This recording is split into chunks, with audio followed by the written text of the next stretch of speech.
Hello mga Mars, welcome back to my channel, Karen Scoop Station here. Mait-it pa din ang issue ni na Ellen and Derek Ramsey. Marami pa rin ipinost si Ellen sa kanyang IG story, mga screenshot na usapan nila. At ito nga, yung pinaka-latest ay ang record video or audio na sila ay nag-aaway.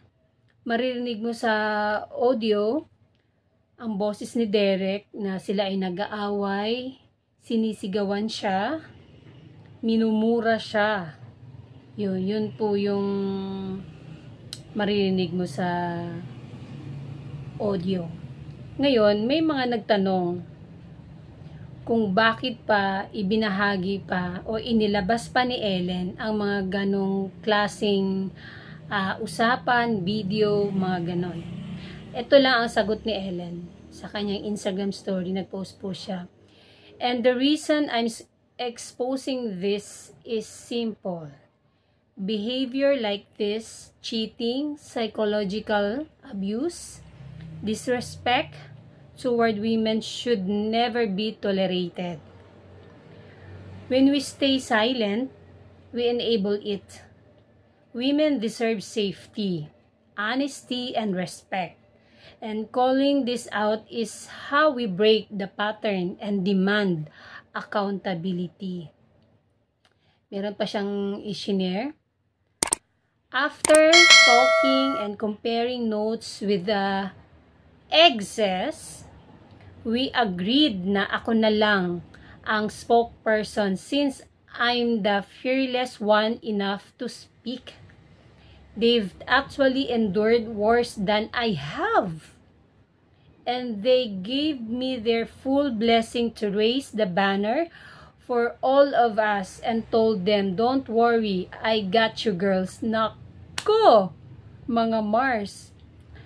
May chat group ang mga exes ni Derek at ang kanyang wife na si Ellen Adarna. At ito nga, si Ellen na lang ang spokesperson nila.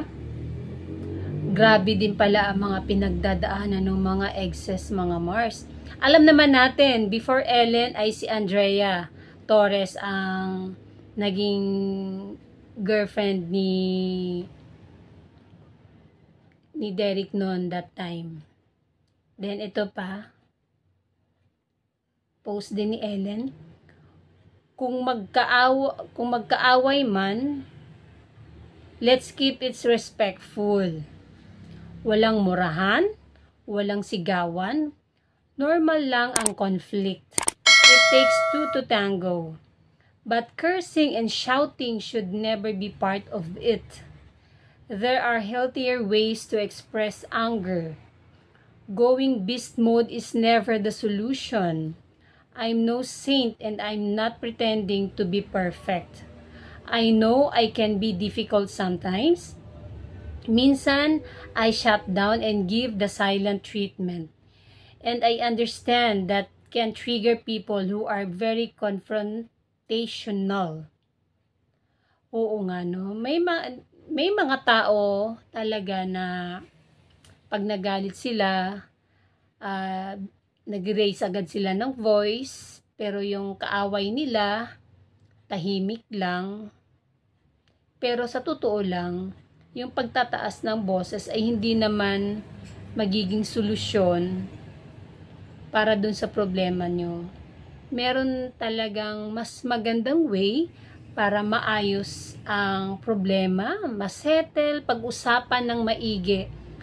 Alam ko, lahat ng tao, pag galit, talagang galit ka, andiyan ka sa peak ng galit mo, pero pwede naman sigurong mag-usap, yung palipasin yung galit mo, saka kayo mag-usap ng partner mo or kung sino man, para pag nag-usap kayo, hindi na ganun kainit. Wala nang beast mode. Kasi, lumipas na eh. So, mapag-uusapan nyo na ng maayos. Pero, syempre, iba-iba naman ang tao. Yun nga, sabi ni Ellen, meron namang mga way Tsaka inaamin din naman niya na siya din minsan ay silent treatment ang ginagawa niya. Kaya sa mga katulad ni Derek na confrontational, tapos ang kausap niya ay tahimik lang, may inis talaga. Ay nako, grabe yung issue nila Derek and Ellen. Tahimik lang sila dati, pero ito na nga lumabas na yung mga side nila. Pero alam nyo po, si Derek ay tahimik lang. Wala pa siyang wala akong nakikitang post about sa pinopost ni Ellen. Yun, antayin na lang natin ang mga maraming nakaabang kung ano pa ang ipopost ni Ellen Adarna sa kanyang IG story. Ito ngayon ang bagong serye, mga Mars. And that's it, mga Mars. Thank you for watching this video. Please like, comment, share, and subscribe for more scoops. Bye!